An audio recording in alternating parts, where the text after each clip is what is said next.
Welcome, everyone. My name is Ramses Oudt. I am community manager at Logseq. Today, I am joined by Cara Antonaccio, who is a PhD student in the public health field. Today, we're talking about using Logseq for research, but not just for academic research, but basically any type of research. So if you take notes, if you read papers and take notes on those papers, if you have any insights you need to gather and then later share in written form, Logseq is a perfect companion, also because you can really let structure emerge. You can, on a day-to-day basis, you can chip away at your research project. And today, Cara is joining us to talk about her workflow. This session is part of a series that I'm running, hopefully far into the future, called Workflow Wednesday. It's a little bit of a cheesy title, but every week, basically every Wednesday, I want to invite one member from the Logseq community to share their workflow, basically, so we get to peek into the real world scenario of applying Logseq to real life problems. So, Cara, thank you for being here. Today, we're going to talk a little bit about your PKM story, your use case, your journal, like how you use the journals page, how you do research using Logseq, what other tools you use, and your top tips for people doing research using Logseq. Take it away. Please introduce yourself. Great, thanks. So hello, everyone. I'm super excited to be here and to share my experiences and what I've learned and how I use Logseq. So I'll share my screen. I want to start off, if everyone could just share how you do research, what you're researching. I know everyone's sharing where they're from. So if you could just pop in the chat what topics you're interested in, whether it's professional research or just interests that you have in general, so I can get an idea of what you might be thinking of using Logseq to research. That would be awesome. And if it's okay with you, Ramses, I'm going to go a little bit out of order. So I always start each day in the journal. So I figured I'd start there too. Yes, let's do that. I do everything from the journal. It's sort of my base in the morning. So I make sure that I detail, it really just helps me to get started with logging by just going through, aspects of my day. So I have things that are going on in the morning. Once I deal with that, I close it off, things I need to take care of in my life, and then my work schedule. So I have a meeting at 9 o'clock about this project with these people, and each item in my schedule sort of follows that same flow. So I'm teaching at 10 about my workflow with Ramses. So sort of just keeping a nice sort of flow like that. So, and then you go into my log, and then each of the things that I'm working on during the day follows the same sort of, you would call it convention, where I'm searching about this from, or related to this and this. So sort of just laying it all out and then going into it in another page. So these are just where I'm keeping track of everything that I'm doing,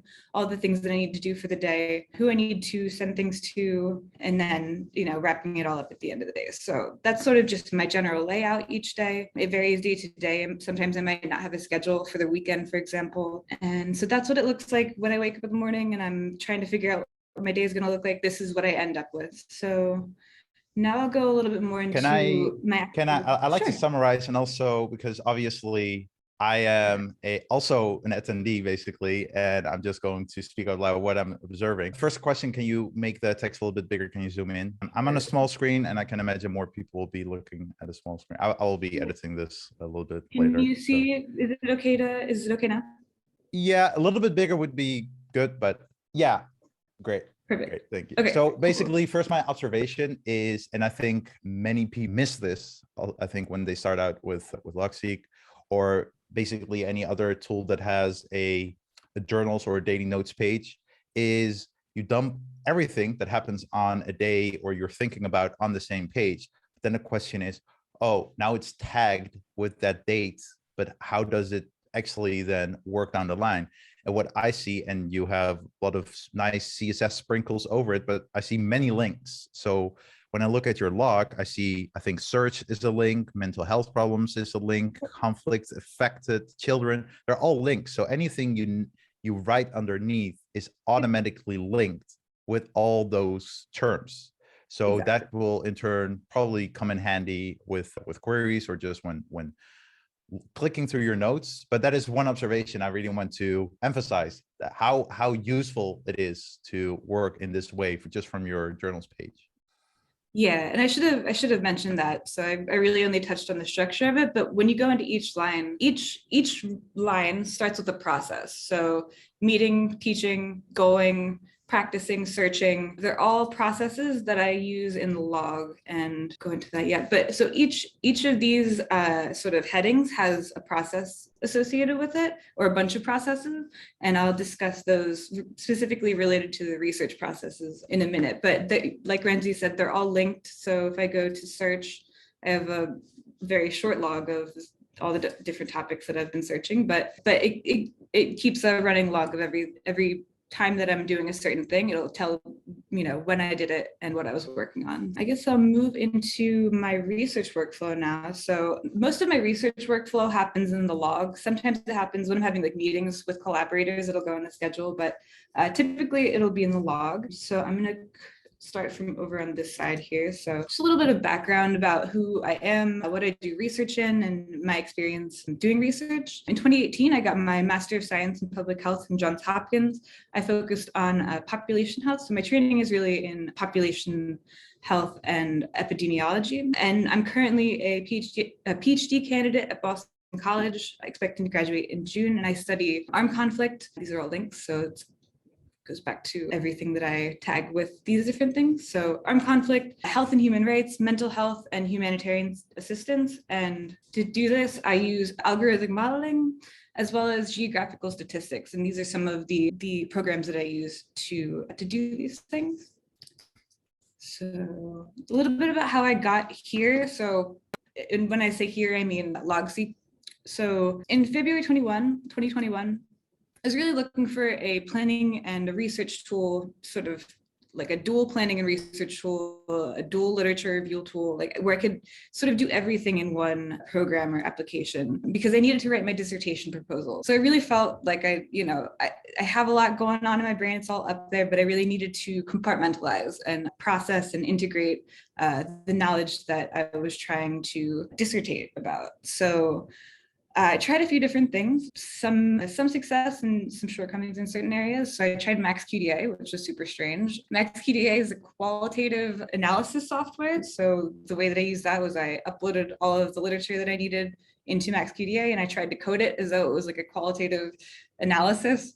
That was weird. I didn't really like it. It didn't suit the needs I had for like integration and synthesis of ideas, or really like digging into the ideas themselves. It was more like a separation between me and the data that I was working with. And then Asana, which is useful, but it didn't, again, meet my needs about being both planning and a research tool. So that left me with sort of fewer options than I wanted. So in early 2021, in March, I found Rome Research and the small community of active users that were active on Twitter, including Laptop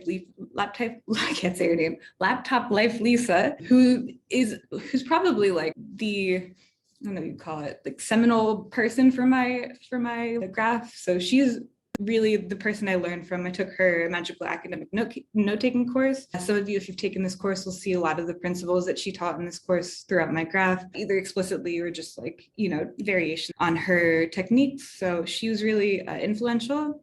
And so I used Rome to conduct research and to write my first author publication. And I really liked it a lot, but the more I used it, the more I had problems with the pace of growth, other issues with, just generally wasn't happy with how things were going with Rome. So I started to look in other places, and it increasingly seemed to me like Logseq had a lot of the same features and was growing at a faster pace than Rome, and also had a really healthy community, helpful users, people who are contributing to the app with plugins, with themes, and supporting each other in this process of learning and sharing knowledge and integrating knowledge. So at this point, this is where I am today. I am writing a 3-paper dissertation in Logseq, and I'll discuss a little bit about each of these papers in a second.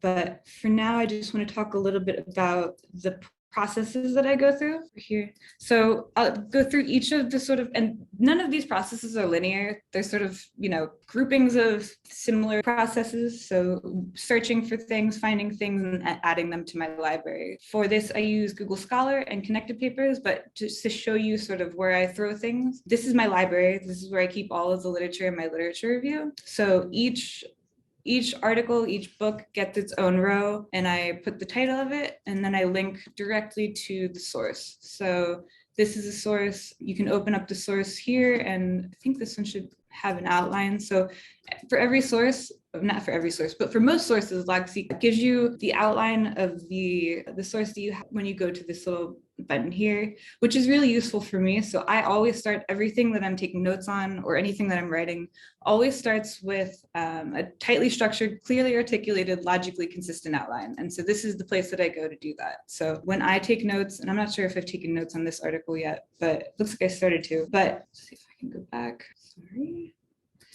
So I upload things into the library, and each source gets a row, and each source has a process related to it. So the first step is outlining, the second step is referencing, and that creates additional linkages in the graph to other articles that I have, which is super useful for understanding sort of the layout of my literature. I annotate, and then I recap everything in a few simple sentences. So that's sort of bringing things into the library, finding and adding sources. And again, I use Google Scholar for this, and also connected papers, which I'll just very briefly show you. So you don't use Zotero?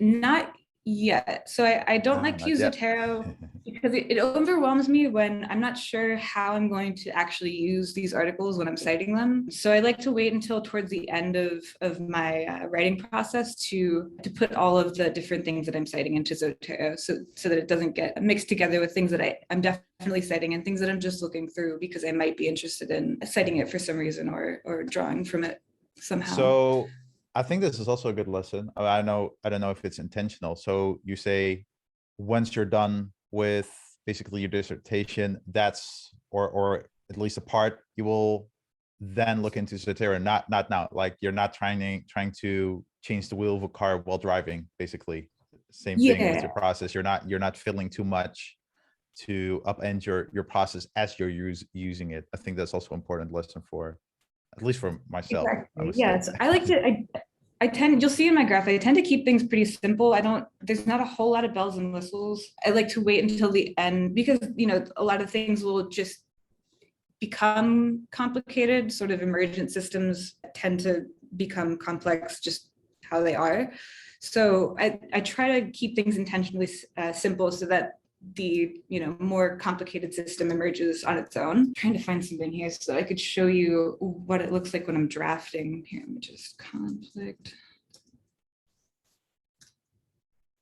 So this is one of the drafts of my dissertation. So when I'm citing, close this for now. When I'm citing at this point, so I don't use the Zotero process until the end, because what I like to do is when I'm making these arguments, I want to have these sources that I use like accessible to me really quickly. So in addition to evidence gaps, certain populations and humanitarian identities have received inadequate attention in literature, and these 3 articles speak to those gaps. So I wanted to have those on hand, and then later on I'll switch that out with like the Better Bib text citation. And I've already sort of started to do that here. So this is how Better Bib text like names each file, the author's name, the year, and the first word. So I already started to sort of follow that convention. I think it'll make it easier later on to integrate into Zotero. So that's how I do that's how I cite while I'm writing, is I put the asset directly into what I'm writing. If that gives you an idea of my process, like, until I get to the point of using Zotero. So there's a little bit of a tangent there, but just to go back, so that's how I bring everything into my library. I use Scholar and connected papers, and before I turn to the next thing, I would love to just show you connected papers, because I think if you haven't heard of it before, if you haven't used it, it can be super helpful to understand just the lay of the literature, the seminal works, who builds on them. So this is an article, a methods article that I use for my dissertation. So Choi 2021 is the the articles that I put into the system, and then it tells you everything, all the papers that have cited Choi, or that Choi has cited, I guess it's a very recent paper, and then who they've cited too. So it sort of almost gives you an idea of what your graph would look like if you put in all of these different sources into it. So you can go into individual works, and you can look at prior works and derivative works, and it also lets you download this as a CSV file. So it can be helpful if you're just trying to get an idea of what work has been done on a topic, or methods that have been used, or how much work has been done on a topic. Because as you can see, a lot of these, especially recent, so maybe there's not as much of a focus on this as there has been in the past. So this tool actually looks at, like what when you looked at basically the related papers, it looks at all the papers in the connected papers database, not just the ones that are in basically your graph that you've already saved. So that's a huge, useful companion tool. If you're already used to this network way of thinking with Logseq, that basically have a similar tool. I also saw people recommend ResearchRabbit. I think that's also ResearchRabbit's great as well. Yep. Those are, and I should have put ResearchRabbit here, but yes, these are just some of the tools that I use to bring things into my graph, to bring sources in before I start to review everything. And then just some tips. Again, it's okay to start simple. It's okay to stay. Logseq is built on top of your computer's existing file structure. So for each asset that you upload, and to do that, you just do this, and then it brings you like all the files. So for every asset you upload, it creates a markdown file with a consistent naming convention and organizes your literature along with the sources automatically. So I find it's really useful to just use the note page that it creates for each asset, and just take notes there so that it's easily organized.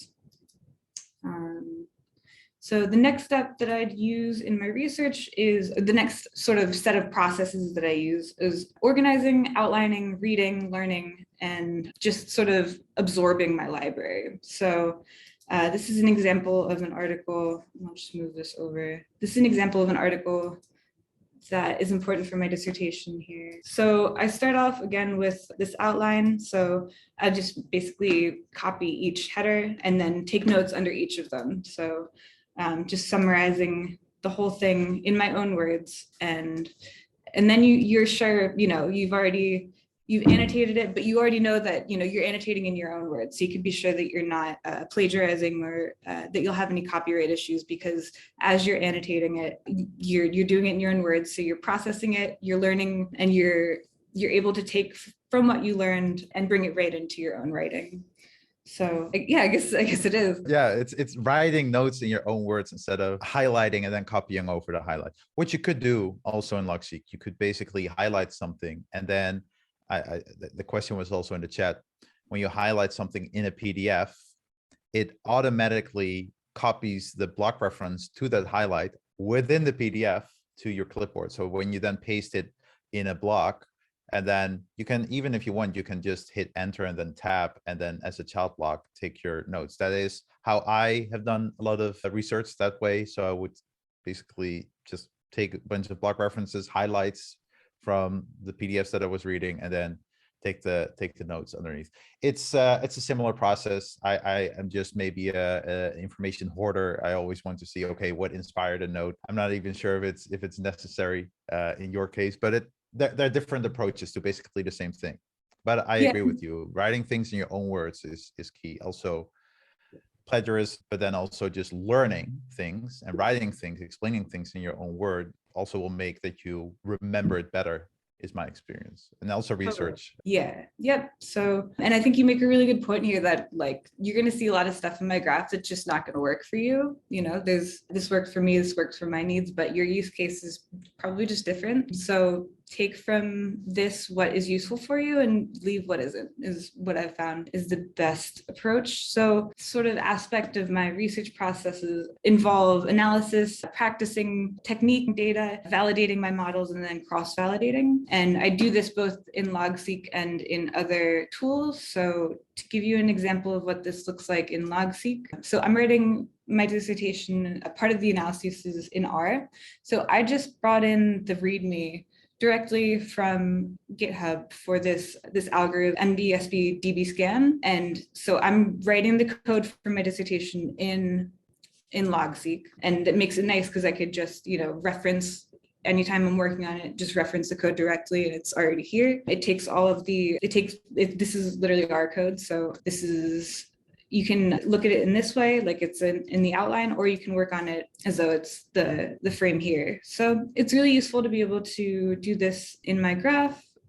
And then also Lucidchart is another tool that I use in this sort of knowledge synthesis and integration and modeling, the ideas that I'm seeing. So I use Lucidchart to diagram. I know that Logseq has a lot of options for diagramming, but I find that it's nice to be able to make things in Lucidchart, and then I export them as SVG files, and then I bring them into Logseq. So that's you'll see in my dissertation files, there's diagrams that came from Lucid tables in Logseq. So anything you wanted to touch on this process? There's a lot that I could go into here about. I could talk all the time about analysis. I do want to point out how much I like that you use Lucidchart.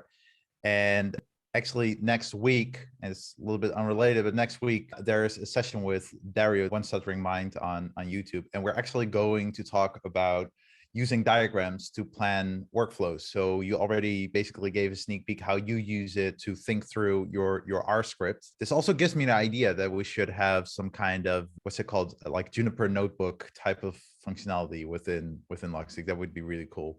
But yeah, using diagrams to think through a process, and we'll be talking about workflow design we'll post a link later in the chat. There are some questions, but let's just keep going because the questions are a little bit unrelated. So they are off-topic questions, more about, your Logseq looks pretty. How do you create these links? How do you add icons? But we'll get to that later if there's time.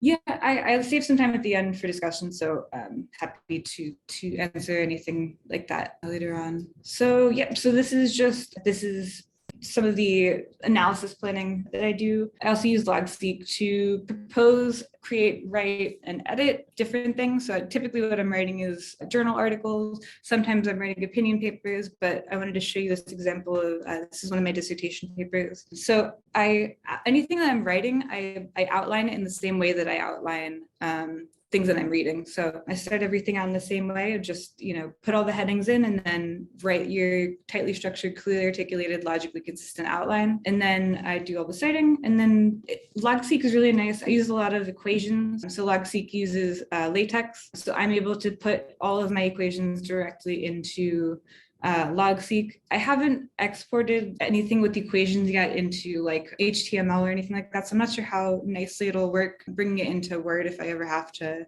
do. but it's really nice to be able to draft and write math right in Logseq. And then here you see this is one of the figures that I made in Lucidchart, and it's just an asset that I uploaded. You saw these diagrams in Lucidchart as well. So this is how these things get injected into my graph at different points. And then, again, even just in my working draft, I have this R code, which you create by, it's like text, create text, empty, and then I think what you can do is this is actually R, and this becomes R here. So it takes a little bit of working around to get things exactly how you need them to be, but it's really nice to be able to, it's like multimodal almost, that you can do different things all at once. So this is what a draft looks like as I'm working on it. I don't usually export things as an outline. I'll typically make each paragraph its own bullet, but as I'm working through my ideas and as I'm making sure that I have arguments where they need to be, I usually just do one sentence per block or one idea per block. So another great smart notes principle. So, and this is actually a question also that I saw several times in the chat. So now we're looking basically at your research and production process. And what you say now is you also write everything in Logseq, or up to a point that because I can imagine that exporting out of Logseq, it can be a challenge. How do you do that? Like, do you export to HTML and then you copy it into Word or Google Docs? What is your process? The nice thing about exporting to Word with HTML is that when you copy it as HTML, the headings just become the Word, same headings from Word, but it's harder for like with the latex formatting, where it doesn't use latex, it uses like an equation builder. So it can be easier to export these as images, just like screenshot them as images and put them into Word like that. But it's pretty seamless just because of like the heading mapping. So as long as you stay consistent with your levels of headings, Word will do the same thing, and it can be pretty seamless to do. Yeah, I recently found the same. I was struggling with exporting because if you export to plain text, it's not always nice because you don't have basically the white spaces between the paragraphs. But when you then export to HTML, just copy to clipboard. And in my case, I just copy to Google Docs. Also works perfectly. Like the headings, everything renders perfectly. So, and there's actually also, I think Cara Antonaccio today released an export to PDF plugin. I'm not sure if it's already in the marketplace. We were actually going to add support or export functionality to Logseq itself. I'm not sure how much we'll do. I saw Pandoc mentioned. Yeah, that is one of the things we are looking as a Logseq team to implement natively into Logseq. But obviously now that Cara Antonaccio has released the plugin for PDF export, not so sure like necessary to rush that functionality, but all feedback is welcome on that. Just approach me on the Discord if you have ideas on that. So I saw a comment in the chat. I'm sorry, I haven't been monitoring the chat. So I've been monitoring the chat and writing down questions. So yeah, one question was about your graph. Yeah. And also how you explore relationships, basically. Yep, that's what I wanted to show here is sort of what it ends up looking like that I have. So I have an attribute for authors. So each article that I have has an attribute for tags and an attribute for who wrote it and like where they cited. So each article has, these are a lot of citations. I also have the authors' names. Different authors get connected to different topics, and certain articles are more cited, certain topics are more cited. So my dissertation uses a method called the random forest. So sort of you see that everything is sort of clustered around this random forest. There's a ton of different references to it. And mostly these are just different articles. So this is Workflow Wednesday. So you could see like, this is a notes page here. And you have, this is one of the authors, and then these are the different topics and different articles that they cite too. So it's like, you can see sort of the lay of your literature and how these different clusters relate to each other and to the broader sort of literature base. And I'm really excited to see, I know that Rome had a nice plugin for making this a more useful sort of view. Discourse plugin, yeah, by Jill Chan. He created that because of a grant he was given. Yeah, it's on our basically research roadmap to have conversations with him. Obviously, it's I think it's an open source plugin, but Rome and Logseq are very different under the hood. So yeah. It would be very useful because basically now you only see what pages are linked, but with the discourse plugin you could basically create your own grammar, so like your own argumentation grammar. So this source supports that, or this source contradicts that. So that is very useful, definitely on our roadmap to dive deeper into. But we're still in the research phase. We've seen the plugin by Joel. We want to talk to him. He offered to talk to us. So it's things are happening, but I cannot say anything on timelines, unfortunately. But just know that we're actively looking into making Logseq way more powerful, specifically for researchers and academic researchers. Rock on. I see that PDF export is now available, which is super useful. Yeah, so this is my graph view. It's sort of messy now, but we're getting there. Eventually there should be, nice little clusters where every single one has a circle around it and they're all linked to each other, but it's a process. These are the tools that I use for analysis. Again, Logseq, Lucidchart, R, Python, and I do all of my coding, all the planning for coding in Logseq, just because it's easier for me to write and think and read and plan all in one place. And the next step is proposing, creating, writing, editing. And then again, this is a dissertation draft. And then submission, presenting. So I haven't yet presented anything aside from this in Logseq, but I do tend to use Canva, and I'll show you that really quick. Canva is nice because it does all of the, what do you call it, animations for you automatically. And so it's nice to just be able, and then you can, I usually export the outline of my presentation and bring the outline into Logseq. So I have like I can basically just like read through what I'm doing as I present. So that's that fifth process of, I mean, I'm always somewhere in the middle of all these processes at the same time, 10 different projects going, and they're all at a different stage. So it's nonlinear, it's iterative, and it's, I'm always changing how things work and how I manage things. So that's everything that I had in terms of like explicit things to look at. There are more than enough questions. There are more than enough questions. So first of all, thank you so much. I love really seeing the setup, and I'm really happy to see that you do basically everything in Logseq, because normally, personally, I'm against it. I also don't encourage normally people using one tool for everything, because I really believe in, best of breed tools. But then looking at your process, it looks like it's really well integrated. There are no obvious friction points that I can see that would force you to look at other tools. So that really gives me a lot of hope. Obviously, there are some things that we could improve, like the discourse graph plugin, if we could add that. I know there are some things with Zotero. There was a question actually about this, because people saw, hey, they're like, how do you use flashcards? And I see you're learning Swahili. Yeah, so I took Swahili in college, have done some work in East Africa. So one of the ways that I use flashcards when I'm trying to procrastinate is by teaching myself Swahili. So I have for each I have it both Swahili to English and English to Swahili. So if I open up the flashcards, I've got almost 300 of them. So this is father. So I show the clothes, it said father, and then I remembered it. And then it just goes through my entire, and then as soon as I get sick of doing it, I just close it out and move on to whatever's next. So it's a productive way to procrastinate. And it's, it's a way to sort of make sure that, I'm using that repetitive learning tool. So yeah. Well, I'm addicted to language learning, so I personally use Anki for flashcards, because I have audio flashcards, and it's a little bit too much of a hassle to do that in Logseq currently. Hopefully, that will improve soon. Actually, I've also been thinking of some workflow to incorporate flashcards, basically to expose yourself to notes over time.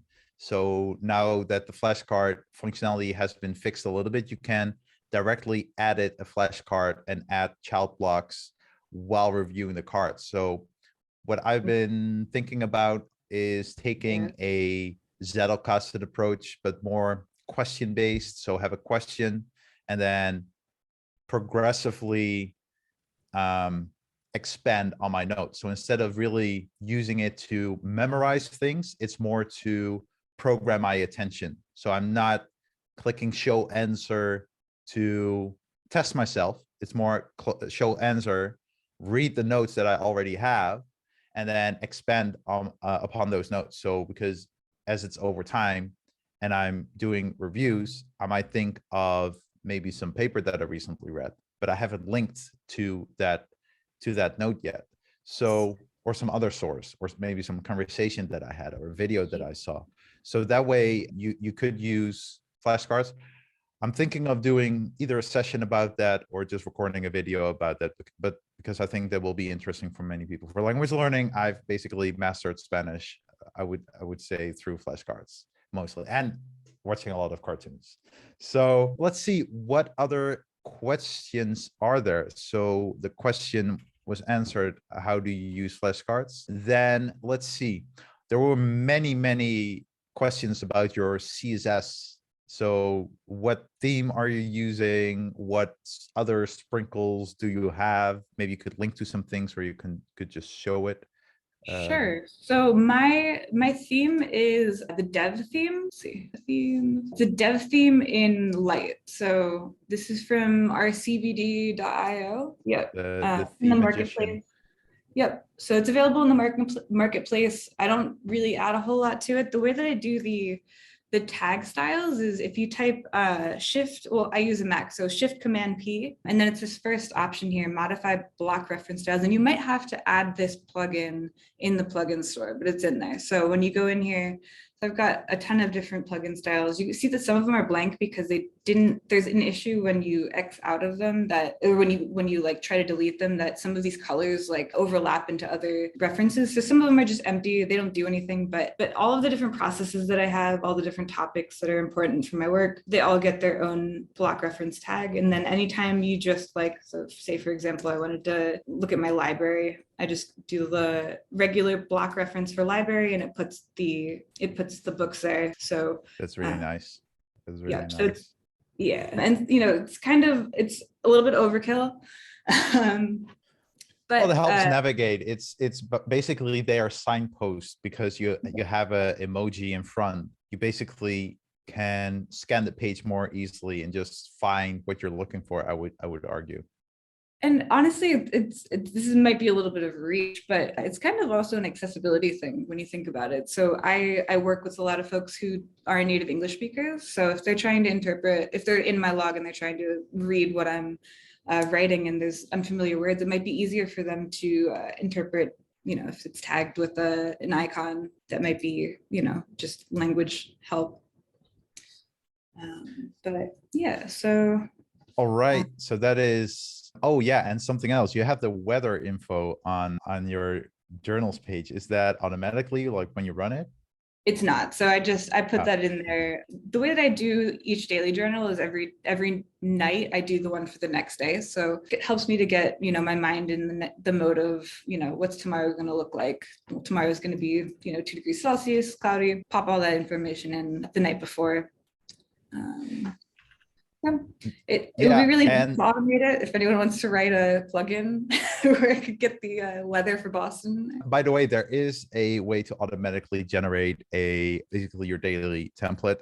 Obviously, when it's hands-on like Cara does, you would want to run it manually. But I've written an article about how you can set up an automated daily template. So that runs every night at midnight as the new journals page is generated. Yeah, there's no weather plugin as far as I know yet. There were some questions about basically your templates and if you use attributes. Someone also said that you shared a reading notes template on Twitter.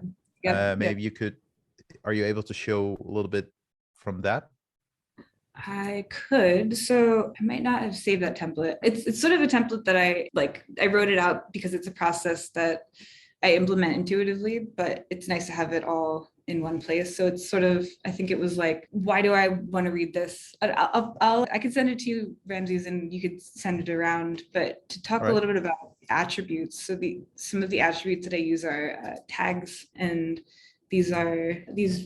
this is a plugin, so the tags plugin. So these are all the tags that I have in my graph. And then I also use one for authors. So that's an attribute. And then publisher or journal is another one, attributes that I use. And then another question that I saw, oh, is it possible to assign a specific color to tags? And I was trying to show that before a little bit, but when you go to the block reference styles, you can just do it right here. It's like a color picker, so you can do that. Also, the other thing I wanted to show is in custom CSS, I have anytime I hashtag something, so if I do like hashtag, it becomes like a different type of CSS style. So I added that in my custom CSS, so I can send this around with that template as well, so you can change that however you want. But yeah, so just making things pretty, I don't know, if you're not having fun, it's harder to focus. So that's what I find. Yeah, and someone asked Bob, he says, I'm confused by these tags. When I put a hashtag into Logseq, it links my blog to the page for that hashtag. Are Cara's tags a totally different thing altogether? It's cosmetic. That's that CSS that I showed here. So this custom CSS for those tags. Typically a tag will just be like a hashtag whatever, but I added this CSS for a tag, has the background that's gray and has white writing. It's got, you know, this sort of padding, so you can see it in this processes tag here. Yep. And then you specify how you want it to look using these different parameters. So I'll put the CSS in the chat so you can just grab it if you want. Yeah. And JKA is asking, please do share the template for book notes. Like, do you have a standard template for that, or do you just start from scratch every time? I have like a process written out, and I can share that. So for each source, what is the person trying to say? Is their structure clear and logical? And that's sort of what I'm trying to figure out when I'm doing the outlining process. What's their thesis? Just write it out. What claims do they make? What evidence do they give to substantiate those claims? Am I convinced that what they're arguing is logical and consistent? Definitions that they use, and how specifically how it informs my work. What am I going to need this? What am I going to want to see this later on? And then general feelings. And yeah, so for definitions, like I'll just like have the regular page, but then I'll also hashtag it like topics or define or something like that. So I have a process for processes. Everything is just a bunch of processes. So each group of processes gets their own process, and each processes, it's all process. So talking is a process, contacting people, all processes within this process. Birdies, my cat, she has a process. These are where I get all of the different, what they're saying. So this is my research process, searching, adding the library, reading, blah, blah, blah. This week has a process. So each week I detail all the activities for the week, my house, my schedule, and life. And yeah, so everything gets its own process. All the processes end up on this process page. And anytime I want to edit them, I can just do that from here. You even have a process to define the process. I love it. Let's see, what other questions are there? I find this a very good question by Anil. So what do you need but don't have in Logseq? And this is also something good for us to learn as a Logseq team. Man, that's a really good question. I Lay feel it like on me. I feel like I have most of the things that I need. It's really that I need to use the tools that are available to me, like Zotero, and I don't do a whole lot of querying, which I think I could really benefit from. So I think I need to sort of take my analog graph to a more like automated level. You know what I mean? I do a lot of templates on my own, just like copy and pasting. I think I could make things work on their own better, you know? So that's really where my next steps are, is using what's available to me. I know that there's like I have this this calendar app. It's really just making use of what's available. But I'm interested in, also if I could take away the bullets, if I could just have like outlining without bullets, and that might be possible. So yesterday during our internal meeting, so we have all hands every 2 weeks with the internal team, we had a long discussion about basically long form writing. So it's definitely it's currently on our research roadmap, but we have to solve quite a few things with the editor. So it's one of the most requested features on the forum. It's completely within our site. We know what we would need to change, but it's quite a bit of things we would need to change about the editor. So we're looking for some workarounds for the meanwhile. So improving export is an intermediate step to make it friendlier for long form writing, so you can easily export, for example, to Word or PDF without the bullets, cleaner layout, cleaning up links, all that kind of stuff. So really quick, it looks like someone is having trouble with exporting to Word, and I want to show really, because there's a very specific way you have to do it. So I want to make sure that I show how to do it so that you can get those headings to work. So let me just show So I'm going to export this document, export the page, and then go to HTML, and don't try to copy it, like go in here and like Control C. You have to copy to clipboard down here. And then when you go into, let's see, Word.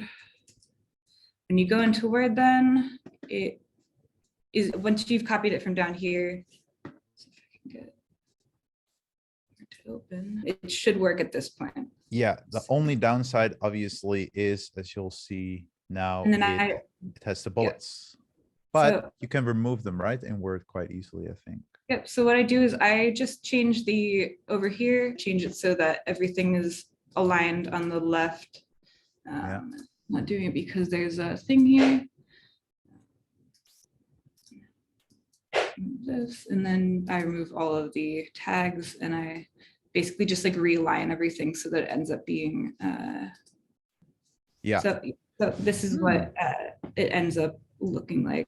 It's still a little bit, you know, you still have to do some fixing of things, but ultimately it ends up like this is heading 1, I think, or this is maybe the title. But you might have to reassign them if you want to use like a table of contents, but you can get the text in there. So the answer is it's not completely horrible. It's not beautiful, but it's effective. Yeah, I saw Pandoc mentioned. Yeah, that is on our radar. We are looking into Pandoc, and that would solve probably, if not all of these issues. Again, like I'm really doing the easiest way I can. So there are ways to make things work better than I'm making them work. Yeah. And Arjen mentioned that there is basically some kind of document mode. If you press TD, so toggle documents. Oh. Yeah. Personally, I don't really like this view, but I'm very perfectionist. So it works, I think, different. Like you can also control using the CSS how far the spacing is between the paragraphs. So you could make it nicer looking. But basically, there's the document mode. Under the hood, it still has basically bullets in front of every block. So there's definitely some work that we will need to do. Julian, the shortcut is T of Theodore and then D of Delta. Tango Delta. That's it.